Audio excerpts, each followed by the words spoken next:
अगर आप भी लेना चाहते हैं देश दुनिया की तमाम जानकारी तो आज ही सब्सक्राइब करें हमारे चैनल को।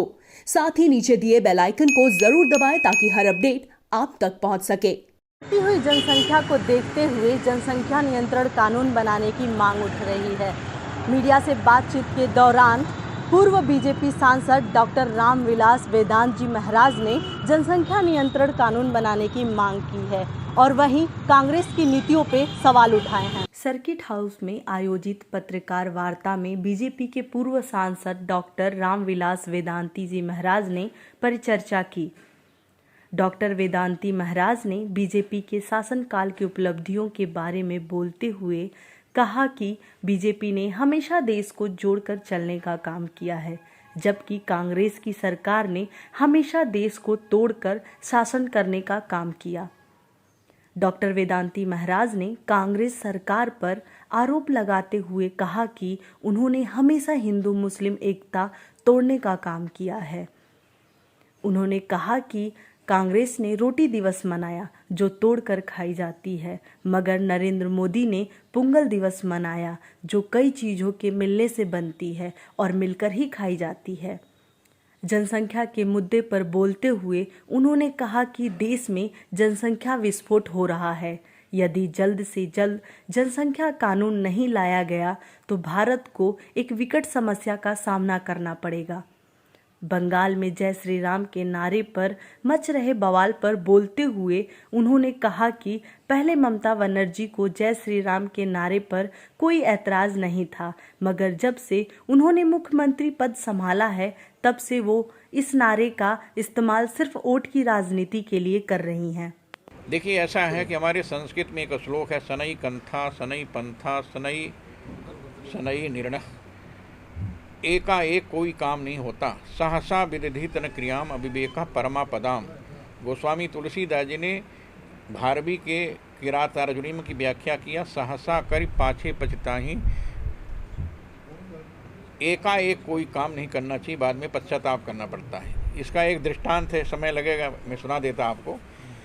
देखिए, नरेंद्र मोदी एक ऐसे सूझबूझ के व्यक्ति हैं, समझदार व्यक्ति हैं, नैतिक व्यक्ति हैं, समझे ना, चक्षु वाले व्यक्ति हैं, नेत्र वाले व्यक्ति हैं।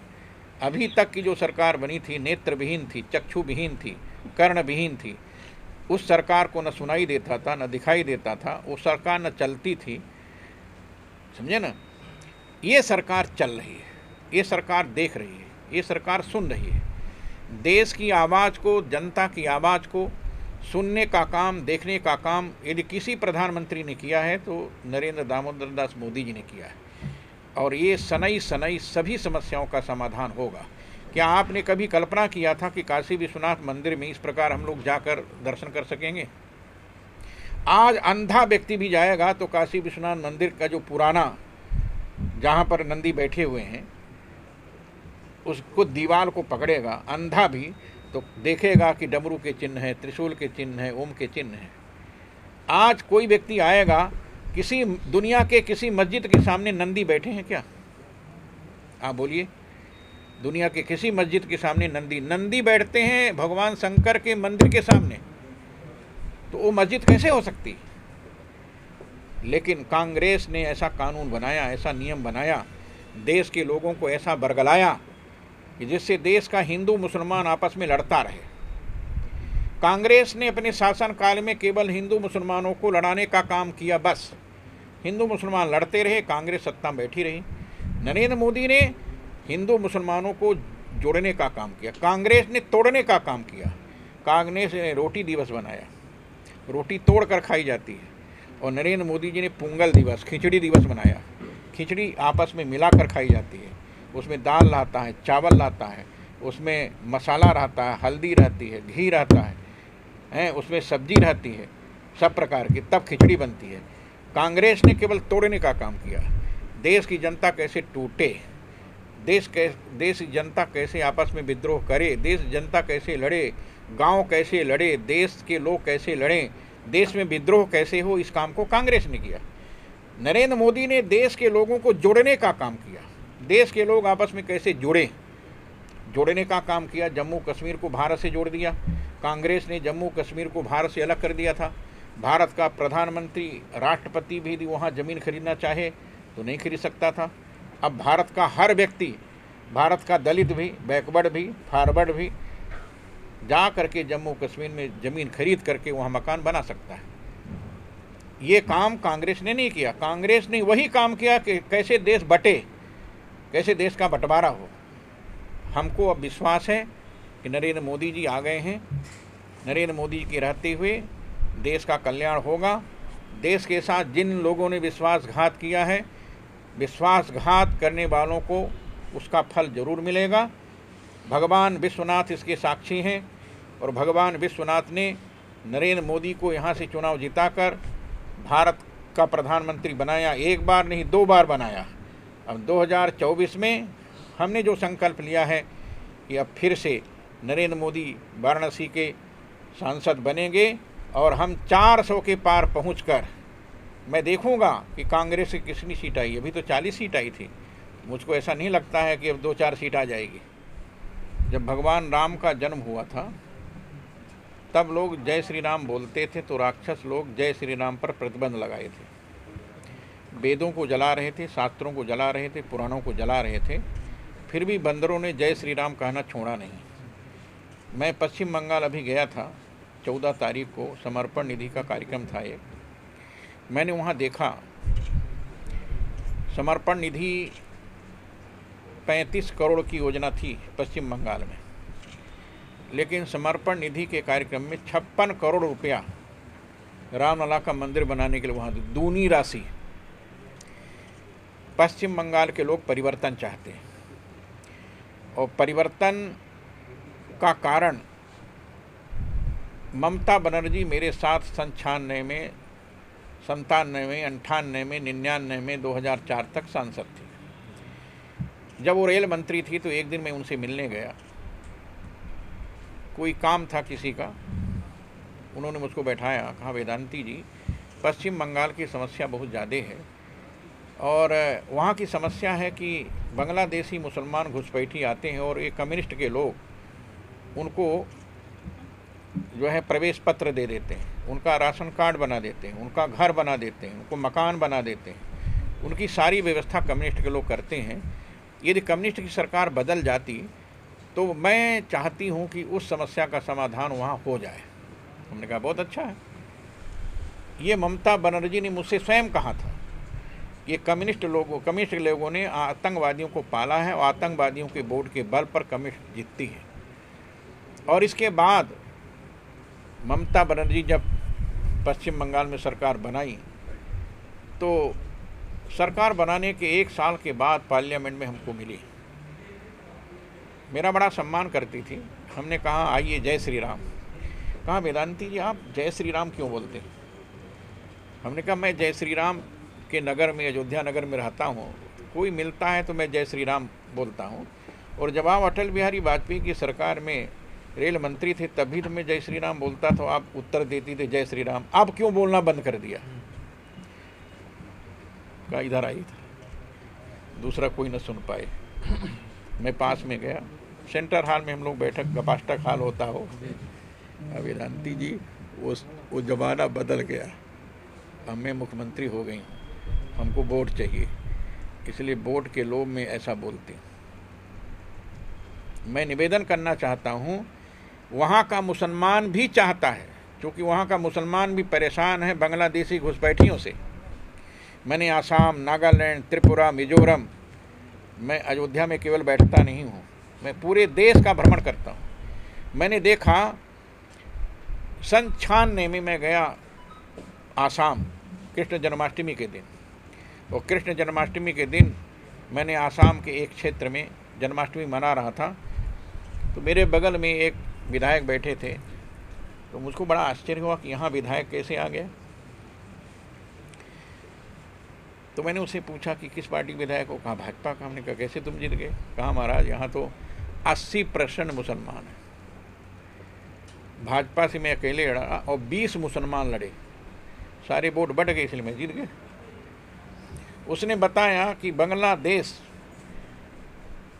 उस समय शासन कांग्रेस का था, बांग्लादेश के लड़के आते हैं, इस पार से कमा कर जाते हैं फिर मैं अगरतला गया। अगरतला प्रापर नगर में सतचंडी महायज्ञ था विष्णु परिषद का। वहाँ पर तार में बोरा बंधा हुआ था। अब बोरा चढ़ करके सवेरे आते थे उधर से आतंकवादी लोग, और इधर से दिन भर कमा करके शाम को उसी बोरा में चढ़ करके तार से उस पार चले जाते थे। मैंने एक सेना का अधिकारी मेरे साथ बगल में कमरे में था, हमने पूछा ये क्या हो रहा है? कहा महाराज क्या करूं, सरकार आदेश नहीं देती, नहीं तो ये बोरा में चढ़ना उतरना बंद हो जाए। मुस्लिम बहुल होते जा रहे हैं, हिंदुओं की संख्या घटती जा रही है। इसलिए आज मैंने अभी 12 बजे अपने मछली शहर संसदीय क्षेत्र के सुजानगंज के बिलवार में मैंने कहा कि अभी तक हम लोगों ने नारा दिया था हम दो हमारे दो, लेकिन अब हमारा नारा बदल गया, हम दो हमारे एक। और हम दो हमारे एक का नारा के चरितार्थ करने के लिए राष्ट्रीय स्वयंसेवक संघ के माननीय सरसंघ चालकों ने बहुत बड़ा योगदान दिया। पत्रकारों ने मुझसे पूछा वेदांत दीदी राष्ट्रीय स्वयंसेवक संघ का जनसंख्या नियंत्रण में क्या योगदान है?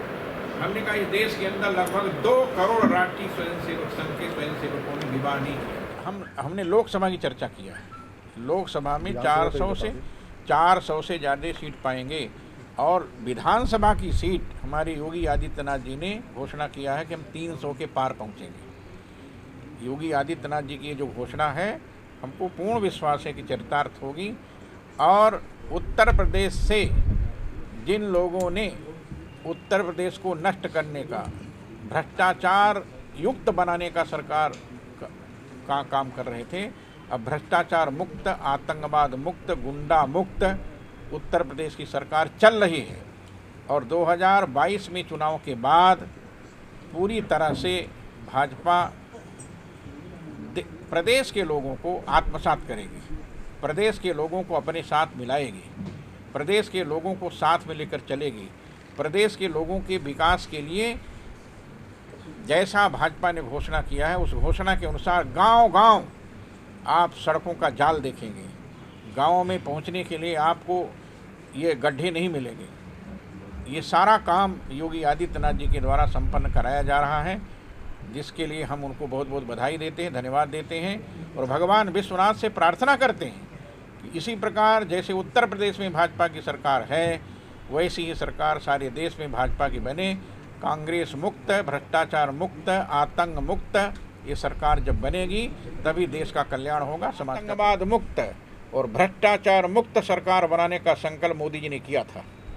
कांग्रेस मुक्त सरकार बन गई, भ्रष्टाचार मुक्त सरकार बन गई, आतंकवाद मुक्त सरकार बन गई। जो संकल्प किया था नरेंद्र मोदी जी ने गंगा के तट पर, आज वो संकल्प पूरा होता हुआ हमको दिखाई दे रहा है। देखिए, देश की जनता मांग कर रही है कि जनसंख्या नियंत्रण कानून बने। मैंने पिछले चुनाव में झारखंड गया था, बिहार गया था, पश्चिम बंगाल भी गया था अभी। देखिए, देश के हर प्रांतों के लोग चाहते हैं कि जनसंख्या नियंत्रण कानून बने। केवल मैं नहीं चाहता, देश का हर व्यक्ति चाहता है कि जनसंख्या नियंत्रण कानून बने। और यदि कानून बनता है तो इससे देश का हित होगा, समाज का हित होगा। देखिए, ऐसा है कि कांग्रेस ने आज़ादी के बाद जो कुकर्म किया देश के साथ, उसका परिणाम देश भुगत रहा है। ये काम यूपीए माने कांग्रेस की सरकार, कांग्रेस के गठबंधन की सरकार, उस सरकार का काम है। उस सरकार ने भारत के लोगों के साथ में जो कुकर्म किया है उसको भारत की जनता भूल नहीं सकती। देखिए, भारत की जनता ये चाहती थी कि ये देश आज़ाद हो, लेकिन आज़ादी के 70 वर्ष के बाद भी देश आज़ाद नहीं हुआ। हम तो देश की आज़ादी उस दिन समझते हैं जिस दिन नरेंद्र मोदी भारत के प्रधानमंत्री बने, तब मैं समझा कि देश आज़ाद हो रहा। हम देश की आज़ादी उस दिन मानते हैं जिस दिन 370 धारा समाप्त हुई, 35 से समाप्त हुआ। हम तो देश की आज़ादी उस दिन को मानते हैं जिस दिन 3 तलाक समाप्त हुआ। हम तो देश की आज़ादी तब मानते हैं जब राम जन्मभूमि पर भव्य रामलला मंदिर बनने का निर्णय 9 नवंबर को आया। हम देश की आज़ादी तब समझते हैं। देश आज़ाद नहीं था, देश को कांग्रेसियों ने परतंत्र कर दिया था। परतंत्रता की बेड़ी में कांग्रेसियों ने देश को बांध दिया था। छुड़ाने का काम परतंत्रता की बेड़ी से किसी ने किया भारत में, तो नरेंद्र मोदी जी ने किया। देखिए, मैं बताऊं, किसी भी मंदिर के विकास के लिए, निर्माण के लिए कोई भी सरकार काम करती है, मैं उसका समर्थन करता हूं। ये काम नवीन पटनायक मेरे साथ सांसद थे, उनके पिताजी भी बीजू पटनायक भी मेरे साथ 1996 में सांसद थे। मैंने उनको अच्छी तरह से देखा है। बीजू पटनायक के पद चिन्हों पर नवीन पटनायक चल रहे हैं और मुझे विश्वास है, अच्छा है, पूरे देश के सभी मंदिरों का इसी प्रकार का निर्माण होना चाहिए। जन सहयोग से जैसे राम जन्मभूमि मंदिर का निर्माण हो रहा है, वैसे हर मंदिर का निर्माण होना चाहिए, ये मेरी इच्छा है। देखिए, मैं बताऊं, त्रेता में राम राज्य में जैसी अयोध्या थी, उसी राम राज्य की कल्पना हमारे माननीय प्रधानमंत्री जी ने किया है। राम राज्य की कल्पना महात्मा गांधी ने किया था। महात्मा गांधी के सपनों को साकार कांग्रेस ने नहीं किया, लेकिन महात्मा गांधी के राम राज्य की उस कल्पना को नरेंद्र मोदी साकार करने जा रहे हैं और एक ऐसी अयोध्या बनने जा रही जो विश्व का सबसे बड़ा पर्यटक स्थल बनेगा, विश्व का सबसे बड़ा हवाई अड्डा, अंतर्राष्ट्रीय हवाई अड्डा अयोध्या में बन रहा है। और अयोध्या को चारों ओर से रिंग रोड बनाकर जो व्यवस्था नरेंद्र मोदी जी ने किया है, भारत के प्रधानमंत्री जी ने किया है, जिसकी कल्पना हम लोगों ने कभी नहीं किया था। अब जैसे काशी की कल्पना आप लोगों ने कभी नहीं किया होगा, काशी कभी ऐसी भी बनेगी। काशी में जो चमत्कार इसमें दिखाई दे रहा है, जो दृश्य दिखाई दे रहा है, वही दृश्य अयोध्या में आपको दिखाई देगा। प्रभा साक्षी से आरती पांडे, बनारस।